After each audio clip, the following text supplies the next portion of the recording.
مکہ معظمہ میں ولید نامی کافر رہا کرتا تھا۔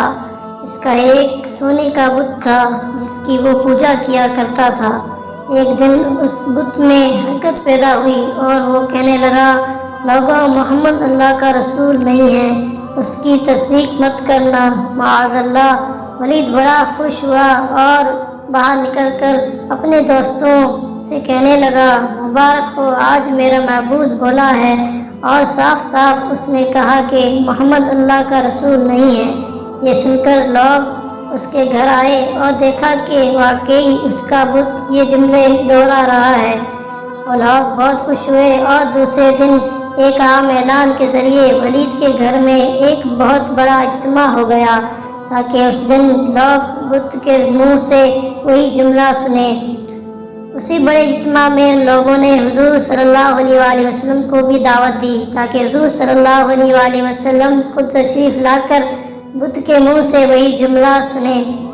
چنانچہ حضور صلی اللہ علیہ وآلہ وسلم بھی تشریف لائے۔ جب نبی کریم صلی اللہ علیہ وآلہ وسلم تشریف لائے تو بت بول اٹھا، اے لوگوں، خوب جان لو کہ محمد اللہ کا سچا رسول ہے۔ خوب جان لو کہ محمد صلی اللہ علیہ وآلہ وسلم اللہ کے سچے رسول ہیں۔ ان کا ہر ارشاد سچا ہے اور ان کا دین حق پر ہے۔ تم اور تمہارے بت جھوٹے ہیں جو تمہیں گمراہ کرنے والے ہیں۔ اگر تم اس سچے رسول پر ایمان نہ لاؤ گے تو جہنم میں جاؤ گے۔ بس عقل مندی سے کام لو اور سچے رسول صلی اللہ علیہ وآلہ وسلم کی غلامی اختیار کر لو۔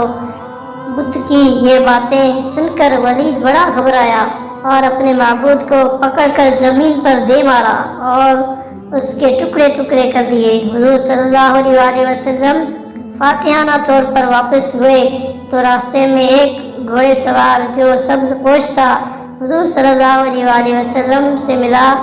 اس کے ہاتھ میں تلوار تھی جس سے خون ٹپک رہا تھا۔ حضور صلی اللہ علیہ وآلہ وسلم نے فرمایا، تم کون ہو؟ بولا، میں جن ہوں اور آپ کا غلام اور مسلمان ہوں، جبل طور میں رہتا ہوں۔ میرا نام معین بن العبر ہے۔ میں کچھ دنوں کے لیے کہیں باہر گیا ہوا تھا۔ آج گھر واپس آیا تو میرے گھر والے رو رہے تھے۔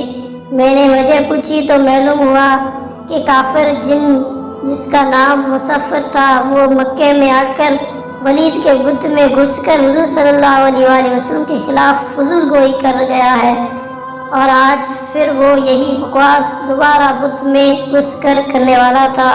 اس سے پہلے وہ آپ کے متعلق بکواس کرتا، یا رسول اللہ صلی اللہ علیہ وآلہ وسلم، مجھے سخت غصہ آیا۔ میں تلوار لے کر اس کے پیچھے دوڑا اور اسے راستے میں قتل کر دیا۔ پھر میں خود ولید کے بت میں گھس گیا اور اب جو کچھ کہا میں نے کہا۔ حضور صلی اللہ علیہ وآلہ وسلم نے یہ قصہ سنا تو بڑی خوشی کا اظہار کیا اور اپنے اس جن غلام کے لیے دعا فرمائی۔ وہ حوالہ کتاب الجامع معجزات۔